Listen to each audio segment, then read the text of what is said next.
कश्मीर, जिसे धरती का स्वर्ग माना जाता है, इसकी प्राकृतिक सुंदरता, पर्वत, झीलें और हरे हरे बाग और बर्फ़ से ढके चादर वाली पहाड़ें, जिसे अपने आप में ये अपने आप को बहुत ही ज़्यादा खूबसूरत बना देती हैं। तो क्या आप भी कश्मीर जाने का प्लान कर रहे हैं? जी हाँ, इस वीडियो में आपको मैं कंप्लीट इन्फॉर्मेशन देने वाला हूँ।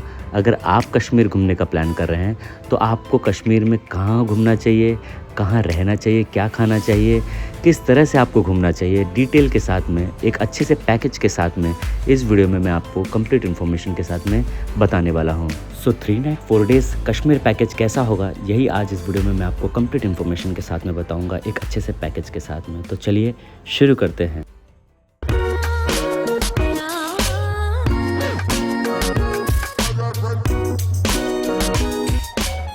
सो hey guys, good morning, welcome back to my new blog. मैं हूं आपका अपना कन्हैया। स्वागत आप सभी का फिर से एक बार नए ब्लॉग में। सो देखिए, इस वक्त मैं हूं कश्मीर में, और अगर आपका प्लान बन रहा है कश्मीर घूमने का, दो तरीका हो सकता है कश्मीर घूमने का। एक तो आप अपने आप से खुद से कर सकते हैं, अपना कार, अपना खाना, अपने होटल, अपना जो भी अरेंजमेंट अपनी तरफ से कर सकते हैं। या फिर अगर आप इस चिंता से दूर रहना चाहते हैं तो आप कर सकते हैं किसी ट्रैवल एजेंसी से बुकिंग अपनी। तो मैंने जो है आज अपनी ट्रैवल एजेंसी से बुकिंग कराई है, जो कि है टूर पिकर ने मुझे बहुत ही अच्छा एक आइटनरी दिया हुआ है कश्मीर घूमने का, जहाँ पर मैं आपको इस वीडियो में दिखाऊंगा कि कहाँ रह सकते हैं, क्या खा सकते हैं और कहाँ कहाँ आपको घूमना चाहिए, चाहे वो डल लेक हो, सोनमर्ग हो, गुलमर्ग हो, गंडोला राइड हो, एवरीथिंग जो है कश्मीर का मैं आपको ये पूरा सीरीज़ जो है, बहुत ही प्यारा सीरीज़ जो है दिखाने वाला हूँ। कैसे हालात है, सब कुछ मैं आपको कंप्लीट इन्फॉर्मेशन के साथ में दिखाने वाला हूँ। अगर आपका प्लान बन रहा है कश्मीर आने का तो ये वीडियो जो है वो काफ़ी हेल्पफुल हो सकता है आपके लिए कश्मीर में घूमने के लिए। तो चलिए ज़्यादा कुछ और न बोलते हैं, शुरू करते हैं कश्मीर का ये प्यारा सा ब्लॉग। तो कश्मीर जाने के लिए सबसे पहले आप आ जाइए श्रीनगर। मैं गया हुआ था फ़्लाइट से, मुझे काफ़ी सस्ती फ़्लाइट मिल गई थी इसीलिए। तो आप जैसे ही फ़्लाइट पकड़ेंगे आप डायरेक्ट फ़्लाइट कर सकते हैं मुंबई से, दिल्ली से, जहाँ से भी, श्रीनगर के लिए। तो ये आप देख सकते हो यहाँ का एयरपोर्ट है कश्मीर का, वेलकम टू कश्मीर लिखा हुआ है। वरना अगर आप ट्रेन से आना चाहते हैं तो आ जाइए आप जम्मू से अब एक स्पेशल ट्रेन जो है वो चालू हो चुकी है, जो कि चलती है श्रीनगर के लिए, वंदे भारत। जी हाँ, आप अपनी स्क्रीन पर यहाँ पर देख सकते हैं। ये ट्रेन जो है जम्मू से चलती है श्रीनगर के लिए, यानी कश्मीर के लिए। काफ़ी अच्छी ट्रेन है जिसमें आपको खाना पीना सब कुछ मिल जाता है। तो जैसे ही हम कश्मीर पहुंच जाते हैं, यहाँ से हम अपने होटल के लिए रवाना हो जाते हैं।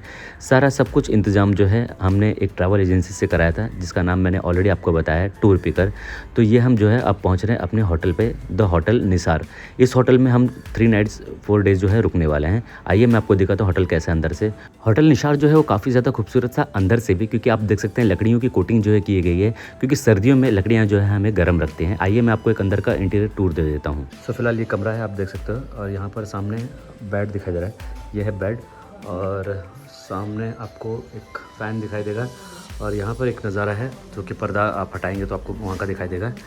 बेड काफ़ी बेहतरीन है। बेड की एक स्पेशलिटी है, अगर आप ठंड में इस बेड पे लेट रहे हो तो इसके नीचे जो है हीटर लगा हुआ है, रिमोट है, मैं अभी आपको दिखाऊंगा। रिमोट दबाएंगे तो ये बेड जो है वो गर्म हो जाएगा। और साथ ही साथ में यहाँ पे आपको कुछ टेबल्स वगैरह और बैठने के लिए मिल जाएंगे, और साथ में एक छोटा सा कबर्ड मिल जाएगा। और आपको आइए मैं वॉशरूम दिखाई देता हूँ, काफ़ी नीट एंड क्लीन है। वॉशरूम जो है कुछ इस तरह से है, देखिए ये वॉशरूम है, काफ़ी नीट एंड क्लीन है, बढ़िया एकदम। गीज़र के साथ में, गीज़र लगा हुआ है यहाँ पे ऐसे। इस होटल में जो हमने पैकेज लिया था उसमें हमें सुबह का ब्रेकफास्ट और रात का डिनर जो है वो बिल्कुल भी एकदम फ्री था, कोई पैसे देने के लिए अलग से ज़रूरत नहीं है। तो अगर आप भी पैकेज जब लेंगे तो आपको सुबह का ब्रेकफास्ट और रात का डिनर जो है वो फ्री मिल जाएगा होटल के रूम के साथ में। सो फर्स्ट डे हम जो है निकल जाते हैं डल लेक के लिए, क्योंकि डल लेक जो है कश्मीर का सबसे खूबसूरत एक लेक है, जहाँ पर आपको शिकारा राइड कर सकते हैं। आइए आपको दिखाता हूँ मैं। तो इस तरह से आपको शिकारा बोट जो है वो आपको डल लेक पे दिखाई देंगे।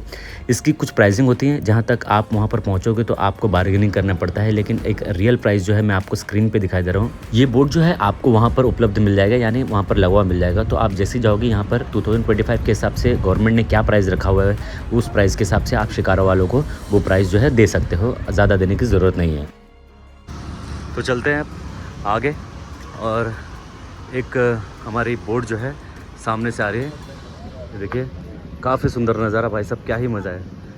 और यहाँ पर आकर वो खड़ी हो जाएगी, फिर यहाँ से आप अपनी राइड जो है ले सकते हैं। और सामने देखिए ये शिकारा राइड जो है हमारी आ रही है। सो फिलहाल अपने पास अभी ये शिकारा जो है वो आई है, और 3 लोग हम लोग जा रहे हैं, जिसमें हम लोग ने 400 रुपीज़ जो है पे किए। और ये डर रही है जाने के लिए।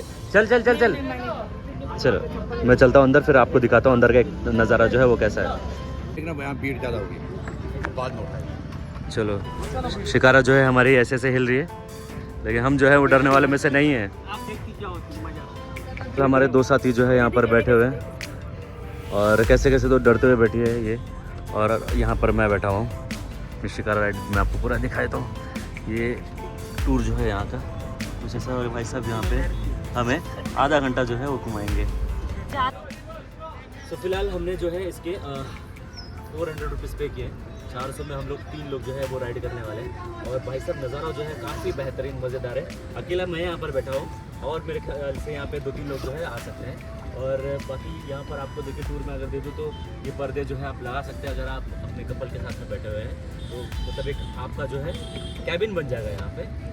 शिकारा राइड करने के बाद फाइनली पहले दिन की शाम हो चुकी थी और अब समय जो है होटल में जाने का हो गया था, लेकिन इतनी खूबसूरत वादियों को छोड़कर जाने का बिल्कुल भी मन नहीं कर रहा था। आप अपनी स्क्रीन पर देख सकते हैं, हालांकि ये कैमरा जो है जस्टिफाई बिल्कुल भी नहीं कर पाएगा इसकी खूबसूरती। लेकिन चलिए आइए मैं आपको दिखाता हूँ कि शाम का खाना जो है आपको कैसा मिलने वाला है। तो ये देखिए, ये है शाम का खाना जो कि हमें नॉनवेज में चिकन मसाला मिला हुआ था। यहाँ पर हमें केसरी फिरनी जो है वो देखने को मिल जाएगी, ग्रीन मूंग की दाल, बहुत ही प्यारा खाना था। और यहाँ पर आपको मिल जाएगा अमृतसर पनीर, और आगे आपको दिखा देता हूँ मैं, मिल जाएगा आपको प्लेन राइस। और खाना जो है काफ़ी ज़्यादा टेस्टी था, मटर मशरूम, तवा रोटी और सैलड के साथ में। आपको आखिरी में अगर आप सूप पीना चाहते हैं तो यहाँ पर आपको जो है गर्मा गर्म सूप जो है वो मिल जाएगा पीने के लिए। और बाकी तो बस खाने की मैं जितनी तारीफ़ करूँ उतना कम था, क्योंकि खाना जो है वो काफ़ी ज़्यादा लाजवाब था। चलिए अब मैं चलता हूँ अपने होटल में और आपको कल मिलता हूँ। The next morning. So good morning guys, this is हमारा ये आज का सेकंड डे है और आज हम लोग जो है जाने वाले हैं सोनमर्ग। आप जानते हैं फ़िलहाल समर का जो है टाइम चालू है, यानी थोड़ी गर्मियाँ जो हैं अब हल्की फुल्की पड़ना शुरू हो गई हैं कश्मीर में। तो आज हम जाने वाले हैं सोनमर्ग में और देखते हैं वहाँ पर चल कर कि आज हमें सोनमर्ग में जो है वो क्या देखने के लिए मिलता है, बर्फ़ देखने मिलती है या वादियाँ देखने को मिलती है। जो कुछ भी होगा मैं आपको आगे दिखाऊंगा। फिलहाल चलता हूँ, मैं नाश्ता कर लेता हूँ और मैं आपको दिखा देता हूँ इस होटल में जो है आपको नाश्ता जो है वो वेज में नॉन वेज में कैसा क्या मिलता है। ठीक है, चलिए आगे चलते हैं। सुबह के ब्रेकफास्ट में सुबह सुबह हमने देख लिया, हमें मिल जाता है एग, उसके बाद हमें मिल जाता है उपमा के बाद हमें मिल जाता है यहाँ पर पूरी, काफ़ी अच्छी क्वालिटी की थी नाश्ता भी। और उसके बाद हमें मिल जाता है भाजी, और उसके बाद फिर मिल जाता है सैलेड, और कहीं ना कहीं हमें फिर मिल जाता है 2 टाइप के हॉट मिल्क एंड ठंडा वाले मिल्क, जिसमें हम केलॉग्स वगैरह जो है डाल के पी सकते हैं। तो ये रहा मेरा नाश्ता। और अब हम निकल रहे हैं यहाँ से सोनमर्ग के लिए। सोनमर्ग जो है काफ़ी सुंदर ये है, तो डे 2 में आप चले आइए सोनमर्ग। सोनमर्ग का रास्ता जो है वो बहुत ही ज़्यादा खूबसूरत है। यहाँ पर आपको बीच में बहुत सारे टनल्स पड़ते हैं। टनल जो हैं सोनमर्ग टनल, मैं आपको बता दूँ 10-10 किलोमीटर के लंबे होते हैं अंदर। पहले इन टनल जब नहीं थे तो फिर आने का रास्ता जो है काफ़ी डिफ़िकल्ट होता था, लेकिन जब से टनल्स बन चुके हैं सभी चीज़ में जो है बहुत ज़्यादा आसानी हो चुकी है आने जाने के लिए। तो ये हम पहुँच चुके हैं ऑलमोस्ट सोनमर्ग, और मैं आपको दिखाता हूँ कि यहाँ पर आपको और कौन कौन से जगह जो है वो आप घूम सकते हो। क्योंकि सोनमर्ग में पहुँचने के बाद एक समय पर गाड़ी जो है आपको अपनी पार्किंग लगानी पड़ती है, और वहाँ से आपको दूसरी गाड़ियाँ जो है करनी पड़ती हैं अलग अलग पॉइंट्स पर घूमने के लिए। पॉइंट्स आप अपनी स्क्रीन पर यहाँ पर देख सकते हो। ये सारे पॉइंट्स के अलग अलग पैसे लेते हैं। आप जो है ज़रूर बार्गेनिंग कीजिएगा, वरना बहुत हाईली रेटेड पैसे जो है गाड़ी वाले मांगते हैं। तो ये एक बार आप और देख लीजिए कहाँ कौन सा पॉइंट है। सबसे दूर जो है वो 0 पॉइंट है, आप अपनी स्क्रीन पर यहाँ पर देख सकते हैं 0 पॉइंट। विंटर में जो है बर्फ़ के दौरान ऐसा कुछ दिखाई देता है, बहुत ही ज़्यादा सुंदर है। और जैसे आप 0 पॉइंट के लिए निकलेंगे, क्योंकि 0 पॉइंट सबसे दूर है, तो आपको बीच में जितने भी पॉइंट्स हैं वो सारे ही मिल जाएंगे। और विंटर के दौरान आप जो है यहाँ पर ये बाइक वाली राइड जो है कर सकते हो, 1200 पर पर्सन लगती है। और सबसे खास बात अगर बताऊँ तो ये पॉइंट जो है वो ताजिवस ग्लेशियर के नाम से जाना जाता है, जो आप अपनी स्क्रीन पर अभी देख सकते हैं। दोनों का है, विंटर में भी और समर में कैसा दिखाई देता है। सबसे अच्छी बात यह है कि अगर आप यहाँ पर जाओगे घूमने तो आपको यहाँ पर बजरंगी भाईजान की मूवी की शूटिंग हुई थी, जिसका क्लाइमेक्स की शूटिंग यहाँ पर की गई थी, जो इंडिया और पाकिस्तान का बॉर्डर जो है यहाँ पर बनाया गया था। तो वो भी आपको यहाँ पर जो है देखने के लिए मिल जाएगी। तो आप जब यहाँ पर घूमने आएंगे तो ज़रूर देखिएगा। The next morning. सो आज है तीसरा दिन और आज हम जाने वाले हैं गुलमर्ग के लिए। तो आपको अभी मैं दिखा दे रहा हूँ, हमारी कार जो है वो आके हमें लेने के लिए रेडी हो चुकी है। और सबसे अच्छी बात यह है कि गुलमर्ग इतना सुंदर है कि जब हम जाते हैं वहाँ पे तो रास्ते इतने खूबसूरत हैं, यानी मंजिल से खूबसूरत तो यहाँ के रास्ते हैं। जी हाँ, जब आप इन रास्तों को देखोगे तो आपको ये रास्ते इतनी प्योरीफिकेशन दिल को देगी, मतलब आपको इतना सुकून मिलेगा कि जितना सुंदर कश्मीर है इससे अच्छा आपने कुछ भी नहीं अब तक देखा होगा। तो जी हाँ, अभी फ़िलहाल हम पहुँच चुके हैं गुलमर्ग के पास। और यहाँ पर आपको मैं दिखा दूँ, ये जो गुलमर्ग का जो है नज़ारा आप अपनी स्क्रीन पर देख सकते हैं। यहाँ से हम आगे चलेंगे गंडोला के लिए, यानी गंडोला राइड जो है फ़ेज़ 1 फ़ेज़ 2 यहाँ पे होती है, उसकी टिकट यहाँ से अंदर से हमें लेनी पड़ती है। तो चलिए चलता हूँ, मैं आपको दिखाता हूँ गंडोला राइड अगर आप करना चाहते हो तो फ़ेज़ 1 फ़ेज़ 2 की टिकट्स जो है वो कितने रुपए की मिलती है। और फिलहाल ये अंदर का नज़ारा है। फिलहाल कश्मीर में टूरिस्ट थोड़े कम थे क्योंकि आप जानते हैं किस वजह से कम हुआ था।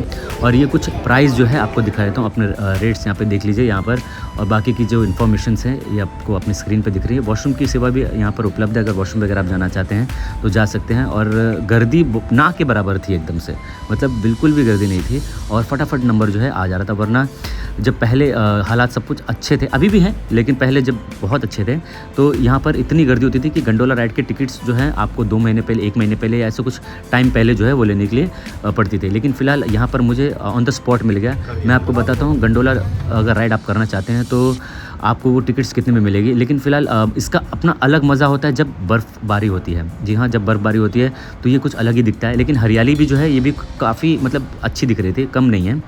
तो बर्फ़बारी जब होती है ना तो ये सारी ही चीज़ें आपको यहाँ पर वाइट दिखाई देती हैं। और अगर आप समर में आओगे यानी गर्मी में आओगे तो आपको ये नज़ारा तो आप अपने स्क्रीन पे देख ही सकते हो।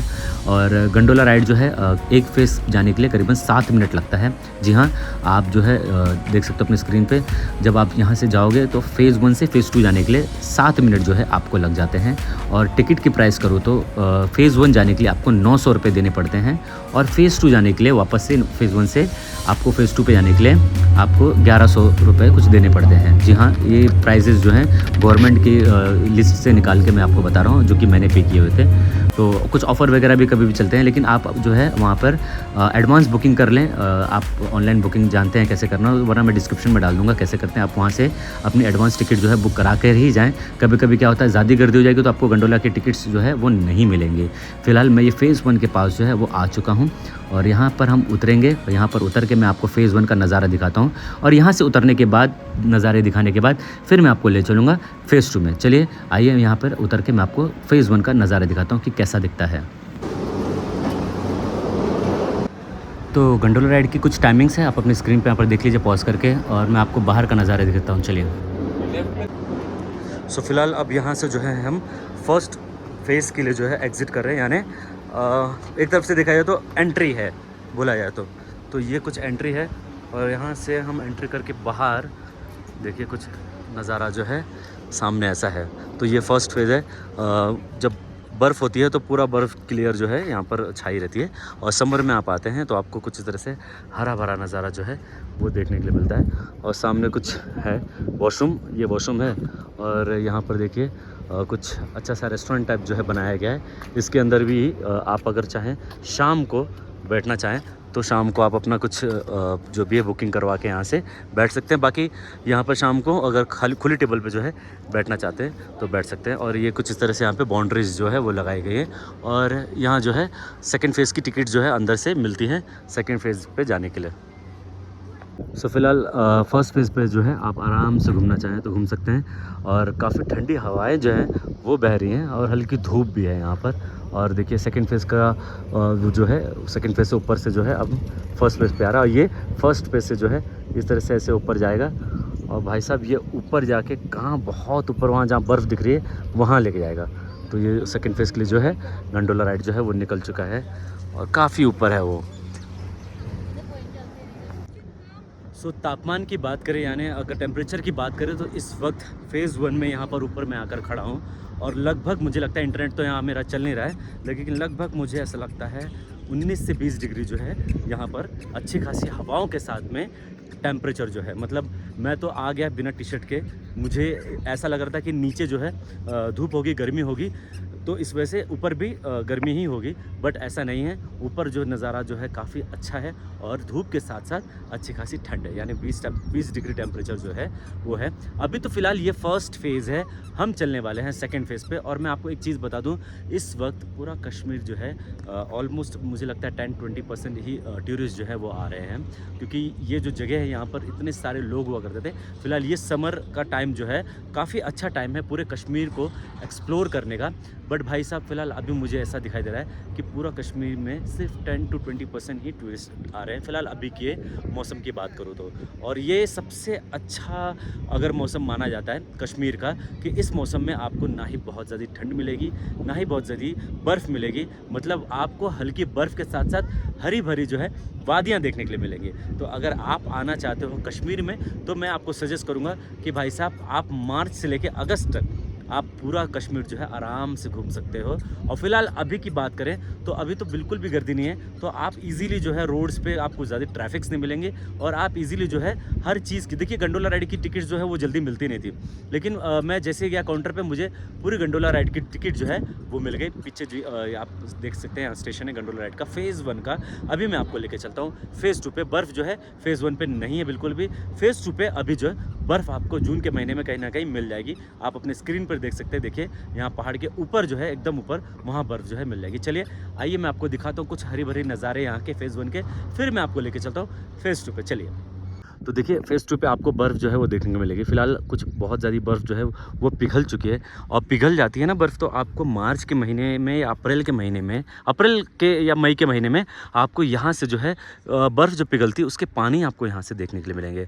ऐसे जो पानी है यहाँ से बहते बहते बहते बहते जाते हैं। अगर आपको वाटरफॉल के साथ साथ मज़ा चाहिए बर्फ़ का भी, तो मई का महीना जो है ये बहुत ही ज़्यादा बेहतरीन है। यहाँ से पानी जो है नीचे की ओर ऐसे जाता है, तो वो जो बर्फ़ पिघल रही है वो बर्फ़ जो है यहाँ से नीचे जाती है। मतलब एक अलग ही नज़ारा होगा यार, मैंने तो देखा नहीं है, लेकिन जब यहाँ से पानी बहता होगा तो ये जो नज़ारा यहाँ से खड़े होकर हम ये इस बॉर्डर के इस पास से देख सकते हैं कि भाई साहब देखिए कितना ही नज़ारा अच्छा दिखता होगा। एक दूर बहुत ही प्यारा घर मुझे दिखाई दे रहा है जो कि बहुत ही अकेला सा हट बनाया गया है। मतलब वादियाँ यार, मतलब अगर आप थके थुके हो तो ज़रूर आइए, घर बैठकर क्या ही मिलेगा। आइए घूमिए, एक्सप्लोर कीजिए, लाइफ एक ही है, इन्जॉय कीजिए। अब बाकी तो आपके ऊपर है कि मतलब आपको कैसा टाइम मिलता है।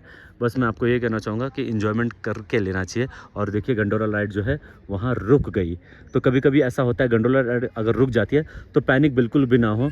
कभी कभी इलेक्ट्रिसिटी या किसी टेक्निकल इशू की वजह से ऐसा होता है। तो ये गंडोला राइड जो देखिए रुक गई है ऊपर, और फिलहाल मुझे लगता है थोड़ा टाइम में चालू हो जाएगी। तो कभी ऐसा हो आपके साथ तो बिल्कुल भी पैनिक ना हो। तो यहाँ से फ़ेज़ 2 के लिए जाने के लिए ये कुछ लाइन लगी हुई है, बहुत ही कम लाइन है देखा जाए तो पहले के मुताबिक। तो यहाँ पर टिकट वगैरह जो है चेक कराएंगे और सामने वहाँ से जाके फ़ेज़ 2 के लिए फिर ऊपर आएंगे। सो कुछ इस तरह के ऑफ़र्स जो है वहाँ पर लगाए रहते हैं। अगर आपने ऑफलाइन टिकट बुक करनी है तो वहाँ से भी कर सकते हैं। कश्मीर की गंडोला राइड जो है वो एशिया की सबसे ऊँची केबल कार में से एक है। और जैसा कि मैंने आपको बताया 2 फेज़ होते हैं, तो फ़ेज़ 1 में जाने के लिए आपको 900 रुपये और फ़ेज़ 2 में जाने के लिए 1100 रुपये जो है पे करने पड़ते हैं। सो फ़ेज़ 1 में हमें बर्फ़ तो जो है वो देखने के लिए बिल्कुल भी नहीं मिली, और फ़ेज़ 2 की चढ़ाई के बाद मुझे ऐसा लग रहा था कि फ़ेज़ 2 पे भी बर्फ़ जो है वो बिल्कुल भी नहीं देखने के लिए मिलेगा। लेकिन कहीं ना कहीं थोड़ी बर्फ़ जो है ऊपर जो है वो दिखाई दे रही थी। लेकिन ऊपर पहुंचते बहुत सारे टूरिस्ट जो है वो नाराज़ हो गए, मन में बहुत ही ज़्यादा उदास हो गए, क्योंकि उन्हें बहुत ज़्यादा बर्फ़ चाहिए थी। और अगर आप समर में आ रहे हैं तो आप ये पकड़ के चलिए कि समर में जो है बर्फ़ तो आपको बहुत ही ज़्यादा मतलब ऊपर ही मिलेगी, और वो भी थोड़ी मोड़ी मिलेगी। तो मेरे सामने जो टूरिस्ट बैठे थे उनके बच्चे ने और उन्होंने एक ही चीज़ कही यार कि हमें तो बिल्कुल भी अच्छा नहीं लगा इतना ऊपर आके, हम तो सोच रहे थे कि बहुत ज़्यादा बर्फ़ होगी, लेकिन यहाँ पर बिल्कुल भी बर्फ़ नहीं है। तो आप अगर समर में जा रहे हैं तो ये पकड़ के चलिए कि बर्फ़ आपको बहुत कम मिलेगी या फिर नहीं भी मिल सकती है। लेकिन वादियों का मज़ा जो है वो अपने आप में एक अलग ही था। जैसे कि आप अपने स्क्रीन पे देख सकते हो, ठंडी ठंडी हवाएं जो हैं वो चल रही थी, और काफ़ी एयर क्वालिटी जो है बहुत ही बढ़िया थी। थोड़ी सी ऊंचाई ज़्यादा होने की वजह से किसी लोगों को जो है थोड़ी सी सांस लेने में प्रॉब्लम आ सकती है, लेकिन अगर आप एकदम हेल्दी हो और अगर आप बर्फ़ देखना चाहते हो तो आप चढ़ाई करके ऊपर बर्फ़ जो है वो देख सकते हो। तो बर्फ़ के लिए मुझे जाना है एकदम ऊपर वहाँ पर। तो बर्फ़ के लिए जो है वो पीछे जाना पड़ेगा, और पीछे जाने से बेहतर मैं आपको बताऊं मतलब ऊपर जाना पड़ेगा। और यहीं से सांस जो है कहीं ना कहीं थोड़ी थोड़ी फूलने लगी है। अगर आप बुज़ुर्ग हो या फिर अगर आप किसी हार्ट पेशेंट है या कोई डिजीज़ है तो आप थोड़ा सोच समझ के आए यहाँ पर। चलिए चलते हैं ऊपर। नहीं तो अगर सीज़न में आएंगे तो ये सारी चीज़ें जो पीछे खाली खाली दिख रही हैं, हमें वहाँ पर बर्फ़ जो है वो देखने के लिए मिल जाएगी। चलो ऊपर चलते हैं। फाइनली जो है हाल में ही पिघली हुई है, क्योंकि अभी भी कुछ बर्फ़ जो है मुझे देखने के लिए मिल जा रही है। ये देखिए, ये बर्फ़ जो है अभी हाल में पिघली हुई है और अभी भी पिघल ही रही है। सो करीबन 8 मिनट की ट्रैकिंग करने के बाद फाइनली ऊपर जो मैं आ चुका हूँ, और काफ़ी ऊपर चढ़ान बर्फ़ के लिए काफ़ी ऊपर चढ़ते चढ़ते कहीं ना कहीं सांसें जो है वो फूल रही हैं, और अच्छी खासी ठंडी हवाएं बह रही हैं। मुझे नीचे इतनी ठंडी नहीं लग रही थी, लेकिन ऊपर जो है ठंडी हवा है। लेकिन फिर भी अगर आप सह सकते हैं तो नॉर्मली एक जैकेट जो है वो ठीक है, अगर इस मौसम में आप आ रहे हैं तो। और स्नो शूज़ अगर लेना चाहते हैं तो फेज़ 2 में स्नो शूज़ आपके काम आएंगे। फेज़ 1 में कुछ बर्फ़ नहीं है तो कोई ज़रूरत नहीं स्नो शूज़ लेने की।